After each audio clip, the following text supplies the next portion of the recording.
Meu ex-marido me disse, não consigo mais mentir para mim mesmo. Sua irmã é quem eu realmente quero. Eu respondi, então fique com ela. Um ano depois, eu era dona da academia de maior sucesso da cidade. Roberto e eu estávamos tentando ter um bebê há 18 meses. Eu planejava surpreendê-lo no aniversário dele de que estava grávida. Já tinha o teste positivo e uma lista com 100 nomes de bebê preparada. Mas então, Camila ligou para ele. Minha irmã mais nova, a influencer fitness com o corpo perfeito e diploma universitário, cujas fotos de biquíni Roberto curtia todos os dias, enquanto eu me arrumava todas as noites implorando pela mesma atenção. Quero conversar sobre algo, disse Roberto, ainda rolando pela Netflix. Camila e eu conversamos. Ela está mais preparada para o que quero da vida. 7 anos trabalhando horas extras para pagar a faculdade dele, arruinando meu corpo com tratamentos de fertilização in vitro. Tudo. Ele estava jogando no lixo porque minha própria irmã sussurrou palavras doces no ouvido dele. Então fique com ela, me ouvi dizendo através das lágrimas. Ele olhou da televisão. Pera, você está bem com isso? Você sequer me ama? Eu te amo sim, mas claramente meu amor não é suficiente. Então pegue suas coisas e vá. Ele saiu para encontrar Camila numa sessão de fotos na mesma noite. Voltou para pegar suas coisas na manhã seguinte. O elástico de cabelo dela estava no pulso dele, o batom dela ainda no pescoço. Ele cheirava a ela. Dormimos em camas separadas. Ele mentiu na minha cara. O que Roberto não sabia era que eu já desconfiava. Camila se abria mais com ele do que com as próprias amigas. Sempre o convidava para malhar. Contratou-o como fotógrafo substituto para uma das sessões dela. Minha mãe me ligou exatamente 24 horas depois. Você soube? Roberto e Camila finalmente ficaram juntos. Você não está radiante por eles? Nossos 7 anos de casamento não valiam nada. Algumas tentativas de flerte da Camila e de repente todos estavam chamando-os da melhor coisa que aconteceu a esta família. Tenho certeza que você vai conhecer alguém novo, querida. Camila é difícil de competir. Estava tão perto de bater neles, de contar sobre o bebê. Em vez disso, encerrei a ligação e me concentrei na minha gravidez. Perdi o bebê 3 semanas depois. O médico disse que foi estresse e fusão inadequada. Estava no fundo do poço. Naquela segunda-feira, passei por uma academia no caminho para a casa do trabalho. A placa na porta da frente dizia, equipe de limpeza contratando, nenhuma qualificação necessária. Com meus planos de vida descarrilhados, disse, que se dane, e estacionei meu carro. A dona da academia era uma fisiculturista aposentada. Você parece com nada que um tanquinho e treino de glúteo não resolvam, ela disse. Ri pela primeira vez em meses. Consegui o emprego e lá na sala de musculação, nada mais importava. Só eu e a barra. Não Roberto, não Camila, não meus pais comemorando o noivado deles. Cheguei em casa um dia e vi Camila ajudando Roberto a tirar o último de suas coisas. Você está suada, comentou Camila, me entregando um guardanapo. Escadas são difíceis para certas pessoas. Ambos riram da piada dela. Não disse uma palavra. Só fui me trocar enquanto eles carregavam as coisas no carro. A academia se tornou meu escape. O que economizei, gastei em suplementos proteicos e roupas de treino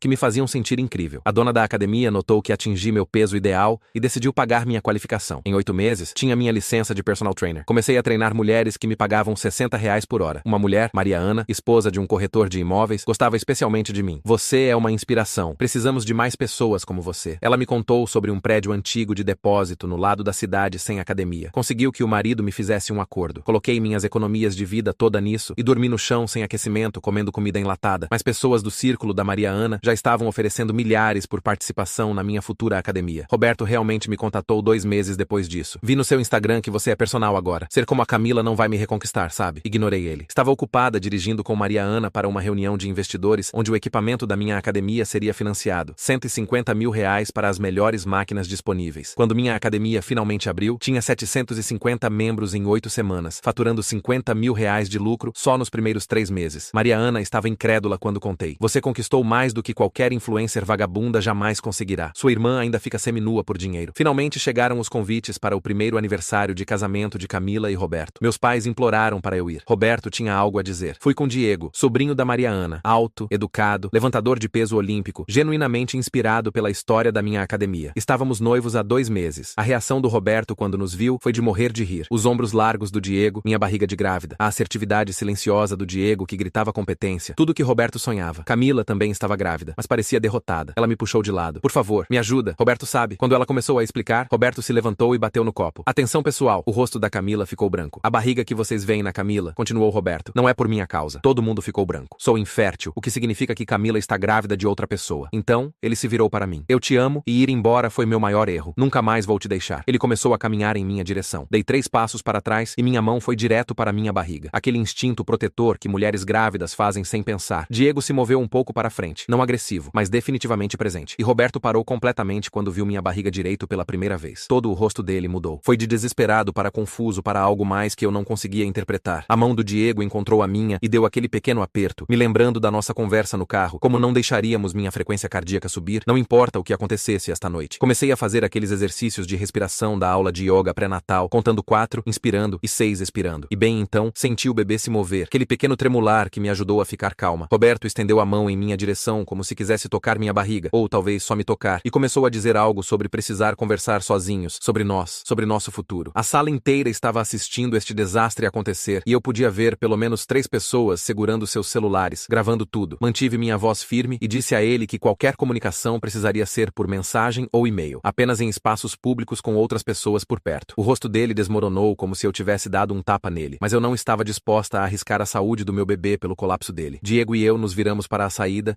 e começamos a caminhar, mantendo nosso ritmo normal, mesmo que cada músculo no meu corpo quisesse correr. Camila estava parada perto da porta com o rímel escorrido tentando fazer contato visual comigo, mas eu olhei em frente e me concentrei em chegar ao carro. Minha respiração permaneceu constante, mesmo com todo o caos atrás de nós. Pessoas sussurrando e ofegando e provavelmente já postando tudo online. Chegamos ao carro do Diego e ele me ajudou a subir no banco do passageiro, certificando-se de que meu cinto de segurança estava posicionado direito embaixo da minha barriga, antes de ir para o lado do motorista. A viagem para casa foi silenciosa, exceto pelo rádio tocando alguma estação de rock antiga que Diego gostava. Nenhum de nós falando sobre o que acabou de acontecer. Quando chegamos em casa, peguei meu laptop e comecei a digitar tudo enquanto ainda estava fresco, fazendo uma linha do tempo de quem disse o que e quando, documentando tudo caso precisássemos depois. Diego fez chá de camomila sem eu pedir. Trouxe na minha caneca favorita, aquela com o logo da academia. Ele manteve as coisas leves, falando sobre a programação de amanhã na academia, quais instrutores estavam cobrindo quais aulas, coisas normais que não tinham nada a ver com o desastre que acabamos de presenciar. Fui para a cama cedo, mas não consegui dormir muito. Ficava pensando em tudo o que aconteceu e o que poderia vir a seguir. A primeira coisa pela manhã, liguei para o consultório da minha ginecologista e expliquei o que aconteceu na festa, como tinha sido estressante. A recepcionista conseguiu me encaixar com a médica na mesma tarde, e ela examinou tudo. Disse que o bebê parecia bem, mas me deu uma lista de sinais de alerta para observar. Ela também sugeriu que eu limitasse situações estressantes pelas próximas semanas, o que quase me fez rir considerando que minha família inteira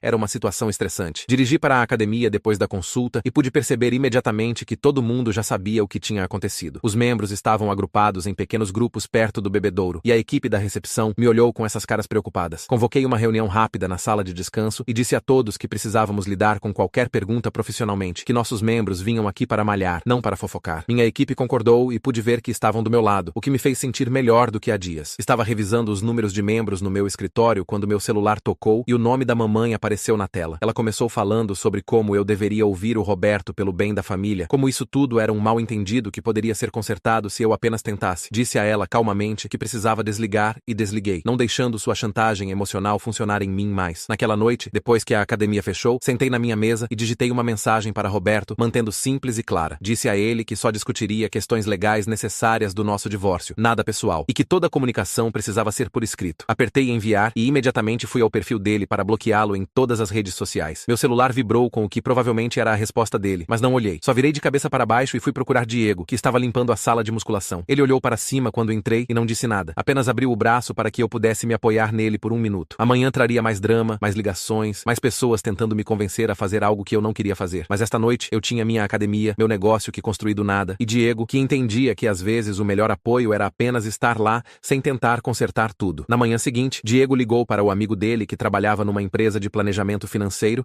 e conseguiu uma consulta para aquela tarde. Sentamos no escritório revisando cada conta que eu tinha, certificando-nos de que o nome do Roberto não estava em nada dos dias do nosso casamento. O consultor trouxe extratos bancários antigos e encontrou 2 contas conjuntas que eu tinha esquecido de anos atrás, uma com R$ 12 e outra com 43. Fechamos ambas ali mesmo e abrimos novas só no meu nome. Depois revisamos minhas contas comerciais linha por linha. Diego anotou enquanto o consultor listou todas as maneiras possíveis que Roberto poderia tentar reivindicar parte da minha academia, anotando datas e valores e criando uma trilha de papel mostrando que tudo foi financiado depois da nossa separação. Meu celular vibrou enquanto assinávamos papéis e o nome da Camila apareceu no Instagram com uma solicitação de mensagem. Ela queria conversar de mulher para mulher sobre tudo o que aconteceu na festa. Tirei print da mensagem para meus registros, mas não abri. Só guardei meu celular e me concentrei nos documentos financeiros. Naquela tarde, voltei para a academia e abri nossa programação de aulas no computador. Adicionei 3 sessões extras de yoga pré-natal por semana para mim e mandei uma mensagem para minha equipe avisando que poderia precisar de cobertura se a gravidez me deixasse cansada. Em minutos, minha equipe estava respondendo com ofertas para cobrir qualquer aula que eu precisasse, me lembrando que estavam do meu lado acontecesse o que acontecesse. No dia seguinte, enquanto checava nossas contas de redes sociais, notei que estávamos sendo marcados em toneladas de posts. Camila tinha postado alguma história vaga sobre traição e desgosto com uma foto em preto e branco dela parecendo triste. Os seguidores dela estavam enlouquecendo, tentando descobrir o que aconteceu e de alguma forma minha academia continuava sendo mencionada nos comentários. Nossa contagem de seguidores pulou 200 em apenas algumas horas, o que era estranho, mas eu não estava reclamando de propaganda gratuita. Liguei para Maria Ana menina que veio à academia naquela tarde com seu laptop. Sentou no meu escritório digitando uma declaração que basicamente não dizia nada, mas soava profissional, algo sobre focar em saúde e bem-estar durante este tempo e respeitar a privacidade de todos. Ela postou em todas as nossas contas e a especulação diminuiu bem rápido depois disso. Roberto me mandou mensagem naquela noite dizendo que precisava se encontrar urgentemente para consertar nossa família. Copiei a mensagem de limite que tinha mandado antes sobre só discutir questões legais por escrito e enviei de novo sem adicionar mais nada. Alguns dias se passaram e eu continuava pensando na mensagem da Camila. Finalmente a abri e respondi que só me encontraria se ela fizesse um teste de paternidade e tivéssemos um mediador profissional presente. Ela escreveu sim imediatamente, o que me pegou de surpresa. Passei a manhã seguinte pesquisando terapeutas familiares que faziam trabalho de mediação e encontrei um com boas avaliações que podia nos ver na semana seguinte. Mandei e-mails separados para Camila e Roberto com os detalhes da consulta e as regras. Tudo tinha que permanecer factual, sem jogos de culpa. Cada pessoa tem tempo igual para falar. Na nossa reunião semanal da equipe, trouxe a situação sem entrar em detalhes. Trabalhamos juntos para escrever roteiros para qualquer um que fizesse perguntas sobre o drama, basicamente dizendo que estávamos aqui para focar em fitness, não em fofoca. Minha equipe também me ajudou a configurar filtros de palavras-chave nas nossas redes sociais para esconder comentários maldosos que pudessem aparecer. Estávamos terminando a reunião quando cheguei em casa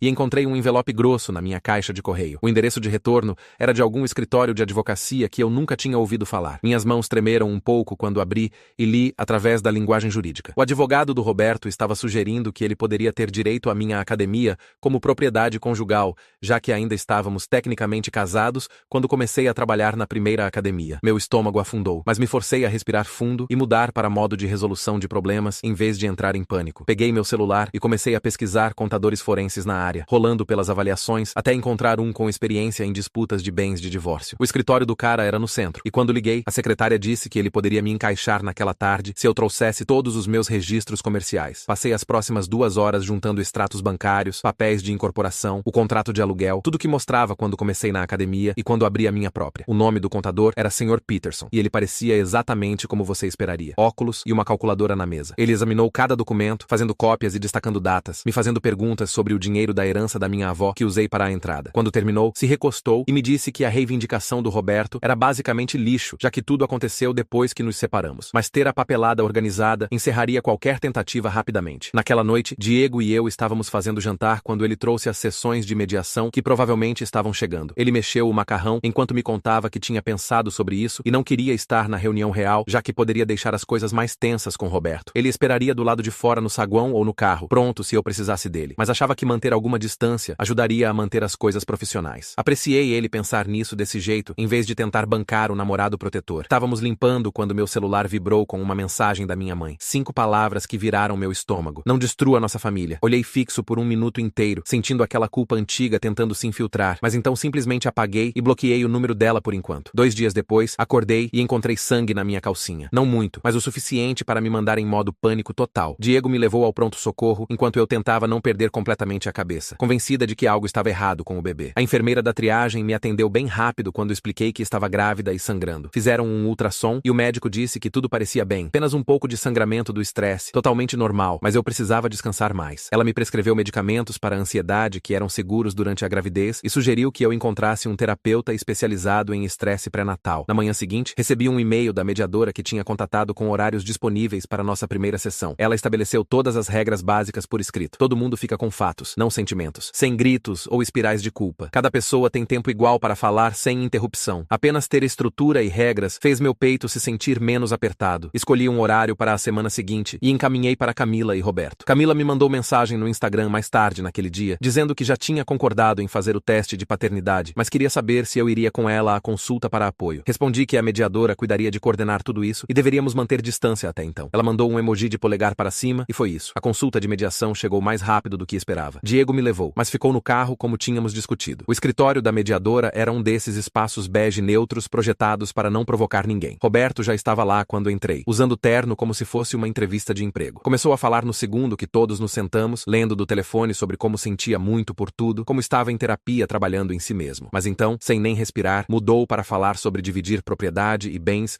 como se fôssemos parceiros comerciais dissolvendo uma empresa. Interrompi ele e declarei claramente que não haveria reconciliação, ponto final, e qualquer discussão sobre bens precisava passar apenas por nossos advogados. A mediadora anotou tudo e, no final, resumiu no que tínhamos concordado. Nenhum contato entre as sessões. O teste de paternidade da Camila estava marcado para a próxima semana semana, e todas as discussões financeiras aconteceriam apenas através de assessoria jurídica. Ela nos fez assinar um papel reconhecendo esses acordos. Ter tudo documentado e oficial me fez sentir protegida pela primeira vez em semanas. Minha academia estava sediando uma arrecadação de caridade naquele fim de semana para o abrigo de mulheres local, e decidi aparecer por apenas 1 hora para agradecer a todos. No segundo que entrei, meus membros regulares formaram este círculo protetor ao meu redor, direcionando conversas para longe de qualquer coisa pessoal e mantendo as pessoas intrometidas afastadas. Uma mulher realmente se posicionou entre mim e alguém que começou a perguntar sobre a situação e mudou o assunto para os novos equipamentos que tínhamos pedido. A lealdade delas me lembrou que eu tinha construído algo real aqui, algo que não tinha nada a ver com Roberto ou Camila ou qualquer drama. Segunda de manhã, estava revisando os números da arrecadação quando meu telefone tocou com um número que não reconheci. A mulher do outro lado disse que era repórter das notícias locais e queria um comentário sobre minha situação familiar depois que alguém vazou o vídeo da festa de aniversário. Dei a ela exatamente 2 frases chatas sobre como todos merecem privacidade durante momentos difíceis e saúde mental deveria ser a prioridade. Então desliguei antes que ela pudesse perguntar mais alguma coisa. 2 dias depois, estava sentada no escritório do contador forense, olhando planilhas que faziam minha cabeça girar. Ela me explicou todos os resultados possíveis do Roberto não receber nada até ele de alguma forma reivindicar parte da minha academia. O pior cenário me faria perder 30% do valor do negócio se o advogado dele conseguisse provar que bens conjugais foram usados. Abri uma conta de emergência separada naquela tarde e transferi 50 mil só caso as coisas dessem errado. Diego me encontrou naquela noite olhando para o teto na cama e subiu ao meu lado sem dizer nada primeiro. Então pigarreou e me disse que tinha estado pensando sobre nós e o casamento que estávamos planejando. Estava preocupado que as pessoas sempre o comparariam com Roberto, que ele nunca seria visto como sua própria pessoa na minha vida. Conversamos por 2 horas sobre desacelerar tudo até que a bagunça legal acabasse. Na manhã seguinte, me dirigi sozinha para minha primeira aula pré-natal no hospital. A instrutora era essa mulher pequenina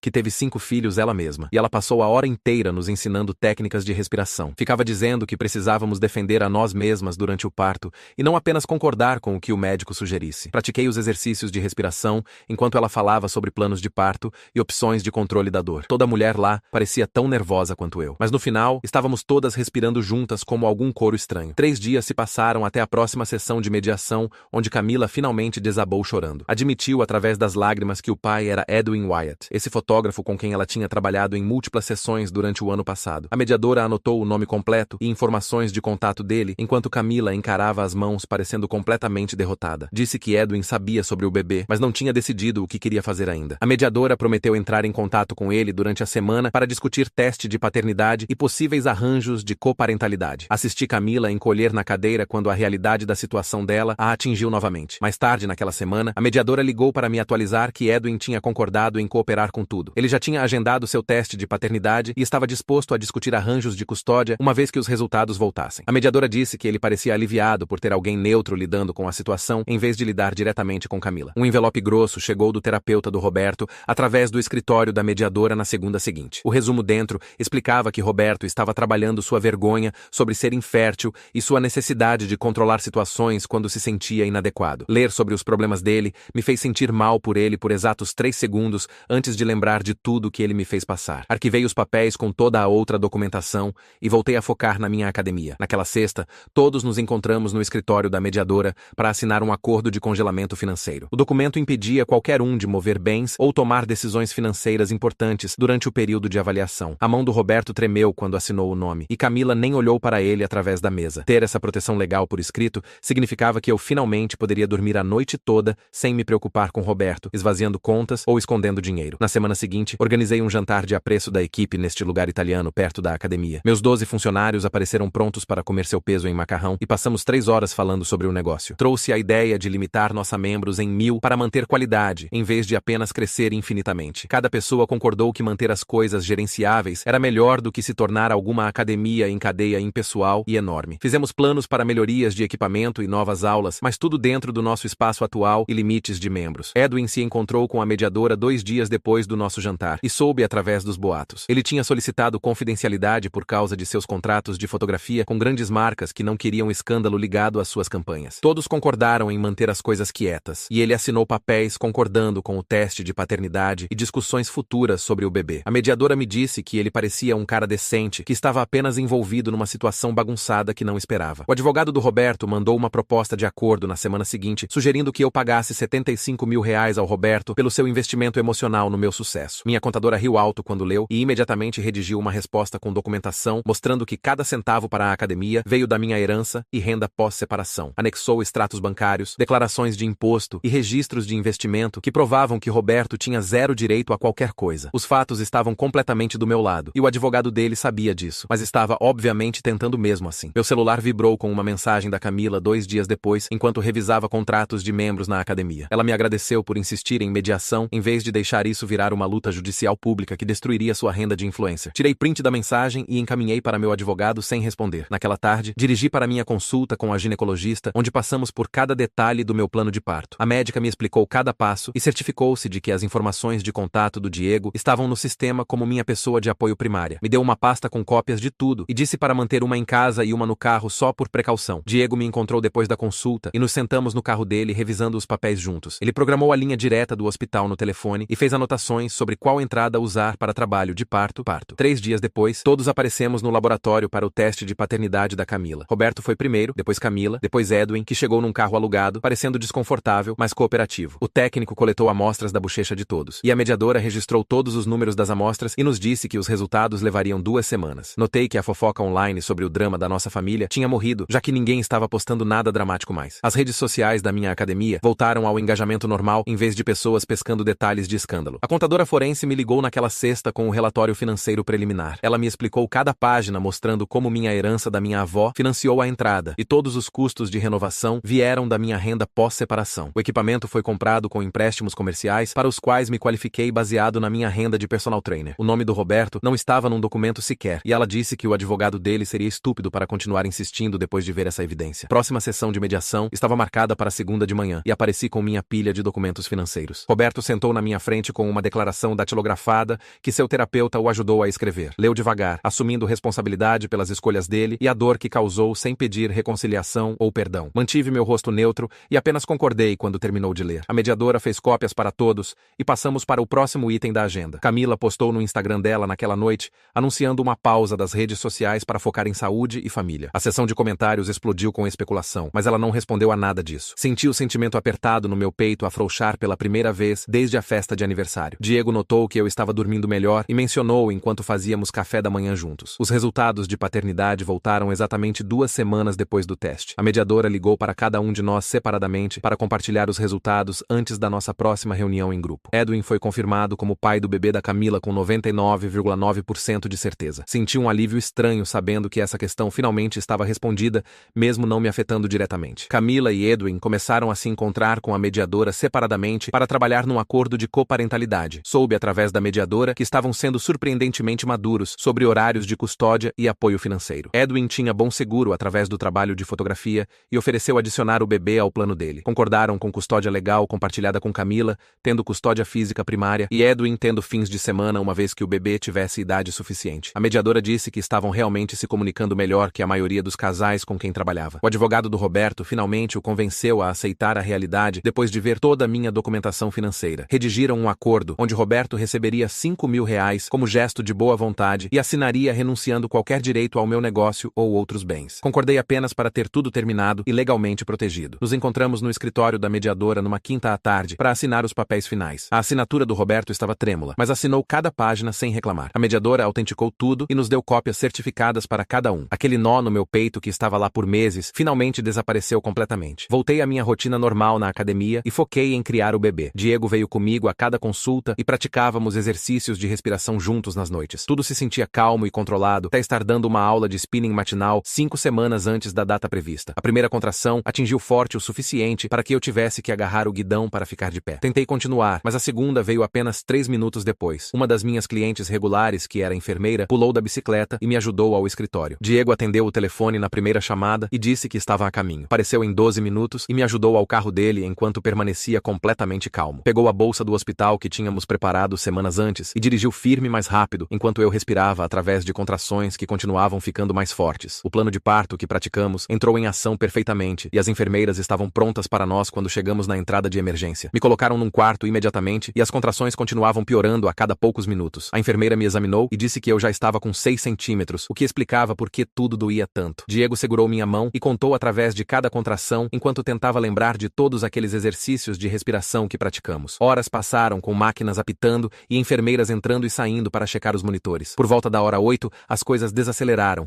e a frequência cardíaca do bebê caiu um pouco, fazendo todo mundo se mover mais rápido. A médica entrou e explicou que poderia precisar fazer cesárea se as coisas não melhorassem logo. Apertei a mão do Diego mais forte e me concentrei em empurrar quando me disseram. Mais 4 horas empurrando e reposicionando e a médica usando algum tipo de sucção para ajudar. Finalmente, às 3h47, nossa filha saiu gritando e colocaram ela direto no meu peito. Diego realmente chorou quando ela enrolou os dedinhos ao redor do mindinho dele e eu nunca tinha visto ele chorar antes. As enfermeiras a limparam e pesaram enquanto eu era costurada por ter rasgado. 3,2 quilos e perfeitamente saudável, apesar de chegar cedo. Naquela noite, enquanto Diego dormia na cadeira desconfortável ao lado da minha cama, peguei meu telefone e digitei uma mensagem rápida para Camila. Apenas disse que esperava que o parto dela corresse bem quando chegasse a hora e para cuidar de si mesma. Parecia estranho, mas também certo de alguma forma. Ela leu, mas não respondeu, o que estava bem. Ficamos mais 2 noites no hospital aprendendo a trocar fraldas e enrolar e todas essas coisas. Quando finalmente chegamos em casa, havia recipientes de comida empilhados na nossa varanda da equipe da minha academia. Tinham organizado toda essa corrente de refeições sem eu nem pedir. Caçarolas e sopas e saladas todas etiquetadas com instruções de aquecimento. Mandei mensagem para minha gerente assistente as senhas do sistema de agendamento e disse para ela cuidar de tudo pelas próximas 2 semanas. Ela mandou um polegar para cima de volta e me disse para não me preocupar com nada. 3 semanas depois, tivemos que ir à sessão de mediação final, o que eu realmente não queria fazer com um recém-nascido, mas precisava acontecer. Diego ficou na sala de espera com o bebê enquanto entrei. Roberto parecia diferente de alguma forma, mais calmo talvez. Contou à mediadora sobre começar terapia 2 vezes por semana e se inscrever em algum programa de treinamento técnico para certificação de ar-condicionado. Os papéis do divórcio estavam todos prontos e ele assinou tudo sem discutir. Quando acabou, senti essa leveza estranha no peito. 2 meses depois disso, Camila teve o bebê dela e me mandou uma foto de um menininho envolvido numa manta azul. A mensagem apenas dizia: obrigada por sugerir mediação em vez de batalhas judiciais. Não íamos ser amigas nem nada, mas pelo menos não éramos inimigas. Comecei a levar o bebê para a academia, para as sessões só de membros do início da manhã, já que havia uma sala silenciosa que podia usar para amamentar. O negócio continuou funcionando suavemente com minha equipe, cuidando da maior parte das coisas diárias, enquanto eu checava remotamente. Meus pais ligaram perguntando para visitar e dei regras claras a eles. 2 horas no máximo, sem falar sobre Roberto ou Camila. Só focar em conhecer a netinha. Realmente apareceram na hora e seguiram cada regra, o que me surpreendeu. Mamãe segurou o bebê e falou sobre projetos de tricô, enquanto papai tirou umas 50 fotos. Quando as 2 horas acabaram, saíram sem discutir. Naquele fim de semana, Diego e eu sentamos no chão cercados por roupas de bebê que ganhamos de presente. Ele mencionou que talvez devêssemos pensar em nos casar no ano que vem ou quando parecesse certo. Sem pressa, sem pressão, apenas 2 pessoas construindo algo real juntas. Nós 2 sabíamos que tínhamos tempo para descobrir. Obrigada por ficarem comigo através de tudo isso. Ainda tenho um monte de perguntas, mas é assim que meu cérebro funciona. Te vejo da próxima vez. Se chegaram até o final, deixem um comentário. Adoro ler todos os comentários de vocês.